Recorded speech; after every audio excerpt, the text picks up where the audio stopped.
غیر قانونی آئی جی اسلام آباد کے خلاف توہین عدالت، جس کی بات تھوڑی دیر پہلے میں نے کی کہ حبس بیجا میں رکھا گیا ہے ان کی کوئی قانونی گرفتاری نہیں ہے، جس کے بعد لاہور ہائی کورٹ نے ایک واضح حکم دیا۔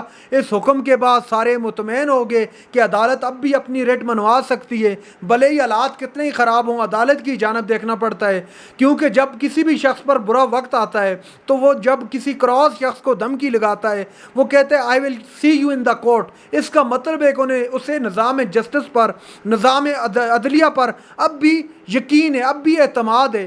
تو اس کے جب یہ حکم آیا لاہور ہائی کورٹ سے تو سارے مطمئن ہو گئے کہ اب بالکل بے فکر ہو جائیں، عدلیہ اب اپنی ریٹ منوا کر لے گی۔ اب اسی دوران ایک اور خبر آتی ہے جس خبر نے سب کے اوسان خطا کر لیے کہ یہ کیا ہو گیا، یہ سب تو نشان عبرت بنا لیا گیا سب کے لیے۔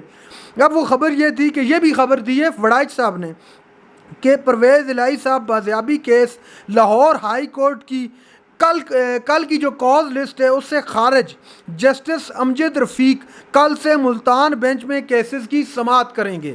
اب دو باتیں، ایک تو کاز لسٹ کیا ہوتی ہے، پہلے آپ کے ذہن میں یہ آ رہا ہوگا۔ کاز لسٹ یہ ہوتی ہے جب یہ صبح کے وقت جاری ہوتی ہے تو اس کا مطلب ہوتا ہے کہ فلاں جج فلاں کیس آج سنے گا، فلاں کیس آج لگنا ہے، یہ ہوتی ہے کاز لسٹ۔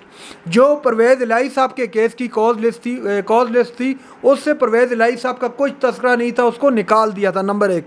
نمبر دو، جو امجد رفیق صاحب ہیں جو ساری پروسیڈنگ دیکھ رہے تھے، جنہوں نے ٹیک اپ کیا تھا اس معاملے کو، پرویز الہی صاحب کے معاملے کو، جو بیل اپ مقرر کیا، یہ سارا جو میں نے آپ کو پوری کارگزاری سنائی، تو یہ سارا معاملہ کیا تھا جسٹس امجد رفیق صاحب نے، جس نے اس معاملے کو دیکھنا تھا۔ ان کی جو ہے اب لاہور ہائی کورٹ کی بجائے ملتان بینچ میں وہ کیسز کو سنیں گے۔ اب مین کے اینڈ آپ کو بتاؤں سادہ الفاظ میں کہ ان کی ٹرانسفر ہو چکی ہے لاہور ہائی کورٹ سے پنجاب ملتان کے اندر، وہ اب وہ وہاں پر جو بینچ ہے وہ ان میں بیٹھ کر وہ کیسز کو سنیں گے۔ تو اس خبر کے آتے ہی ایک تیل کا سا مچ گیا اور پریشانی کی میں اضافہ ہو گیا کہ اب کیا ہوگا۔ اب ایک بات تو واضح دکھائی دے رہی ہے کہ پرویز الہی صاحب کی جو بازیابی ہے یا جو رہائی ہے وہ ممکن نہیں ہے، اب لگ نہیں رہا ہے واضح کہ ان کو رہا کر لیا جائے گا، جو سب کچھ نظر آ رہا ہے، جو دکھائی دے رہا ہے۔ بہرحال یہ خبریں ہیں۔ اس کے علاوہ ایک اور جب سب سے اہم خبر ہے وہ یہ کہ عمران خان کا جو کیس ہے، جس کو ایڈوکیٹ عبدالغفار خان صاحب دیکھ رہے ہیں، ایڈوکیٹ عبدالغفار خان صاحب نے یہ لکھا ہے، یہ ذرا سنیے گا کیا لکھتے ہیں وہ۔ عمران خان پر جناح ہاؤس حملہ سمیت 7 مقدمات پر ضمانت منسوخی کے خلاف درخواستوں پر سماعت۔ جسٹس عالیہ نیلم اور جسٹس اسجد جاوید کھرال صاحب نے عمران خان کے کیسوں پر سماعت کی۔ یہ کیسوں پر سماعت کر رہے ہیں۔ وکیل عمران خان سلمان صفدر پیش نہ ہوئے، جو ان کیسز کو دیکھ رہے ہیں عمران خان کی طرف سے جو وکیل ہیں سلمان صفدر صاحب، وہ پیش نہیں ہوئے۔ جسٹس عالیہ نیلم نے جونیئر وکیل سے استفسار کیا کہ بیرسٹر سلمان صفدر اتنے اہم کیس میں کہاں ہیں، وہ آئے کیوں نہیں۔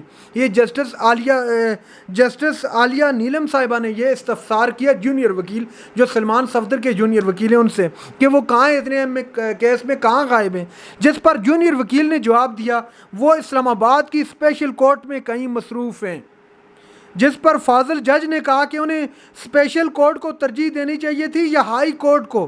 عدالت نے سماعت غیر معینہ مدت تک ملتوی کر دی۔ اب دیکھیں، اب معاملہ آپ کے سامنے آ رہا ہوگا، آپ کو سمجھ بھی آ رہی ہوگی کہ جو اتنے اہم کیسز ہیں ان میں عمران خان کے جو وکیل ہیں، جس کی طرف اشارہ معزز عدلیہ بھی کر رہی ہے کہ اتنے کیسز اہم کیسز میں وہ یہاں پر پیش نہیں ہوئے اور وہ اسپیشل عدالت چلے گئے، تو یہ کیا معاملہ ہے۔ اب عدالت نے جو کیس کو غیر معینہ مدت تک کے لیے ملتوی کر دیا، یہ سب کچھ دکھائی دے رہا ہے، واضح ہو رہا ہے کہ یہ ہو کیا رہا ہے۔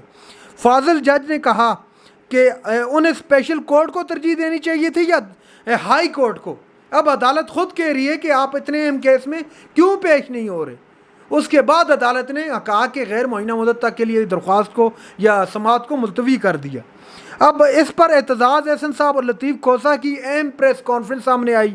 سردار لطیف کھوسہ صاحب نے کہا کہ عالمی عدالت نہیں، عمران خان کو جیل میں قتل کرنے کا پلان ہے۔ یہ مذہبی جنونی کے تحت میں پریس کانفرنس اب آپ کو سنا نہیں سکتا کاپی رائٹ کی وجہ سے، تو میں آپ کو بتا دیتا ہوں کہ اس پریس کانفرنس کا لب لباب کیا ہے، آپ کے سامنے رکھ دیتا ہوں۔ آپ کو یاد ہوگا جب عمران خان پر قاتلانہ حملہ ہوا تھا تو اس دوران عمران خان کو 2 گولیاں لگی تھی۔ وہ شخص نے بھی جب بعد میں بیان دیے تو اس نے کہا کہ وہ بعد میں میڈیا پر آیا جی وہ ایک مذہبی جنونی تھا، اور اس نے عمران خان کو مذہب کی خاطر آ کر ان پر اٹیک کیا اور ان پر حملہ کیا۔ اب کیا ہو رہا ہے؟ اب اعتزاز احسن صاحب اور سردار لطیف کھوسہ صاحب نے کہا کہ اب بھی اسی معاملے کو رپیٹ کرنے کی کوشش کی جائے گی، چونکہ عمران خان نے اب عالمی عدالت سے رجوع کیا ہے، اور عالمی عدالت سے رجوع کرنے کے لیے جو عمران خان کی ٹیم ہے اس نے جو وکیل کیا ہے وہ وکیل ہے جو سلمان رشدی کا وکیل تھا۔ سلمان رشدی ملعون کا جو وکیل تھا اسی وکیل کو لیا ہے پاکستان تحریک انصاف نے، جس کے خلاف بہت زیادہ تنقید کی جا رہی تھی، اور یہ غلط فیصلہ تھا۔ بائی دا وے میں ذاتی طور پر بھی اس فیصلے کو کسی صورت سپورٹ نہیں کیا جا سکتا کہ آپ اس ملعون شخص جیسے وکیل کو آپ وکیل کر رہے ہیں، ہرگز نہیں کرنا چاہیے تھا۔ لیکن ہوا کیا ہے، انہوں نے بہرحال اس وکیل کو سے واپس لے لیا کہ ایسا وکیل وہ نہیں دیکھیں گے۔ لیکن اب یہاں پر معاملہ کیا ہوا ہے؟ معاملہ یہاں پر یہ ہوا ہے کہ اعتزاز احسن صاحب اور سردار لطیف کھوسہ صاحب نے کہا ہے کہ اب دوبارہ سے جو عطا تارڑ صاحب نے یا مریم صاحبہ نے جو میڈیا پر آ کے گفتگو کی ہے، ان سے لگ رہا ہے کہ اب ایک اور حملہ کروانے کا پلان ہے اور عمران خان کو قتل کروانے کا پلان ہے۔ اب اس خبر میں کس حد تک صداقت ہے یہ تو سردار لطیف کھوسہ صاحب ہی بتا سکتے ہیں۔ بہرحال یہ انہوں نے بیان دیا اور یہ بڑی چونکا دینے والی خبر تھی، خاص طور پر میرے لیے کہ اٹک جیل میں بھی عمران خان محفوظ نہیں ہے۔ ناظرین اکرام، یہ تھی آج کی ہماری ویڈیو۔ چینل پر جو نئے چینل کو سبسکرائب کر لیں۔ اگلی ویڈیو تک کے لیے اللہ حافظ۔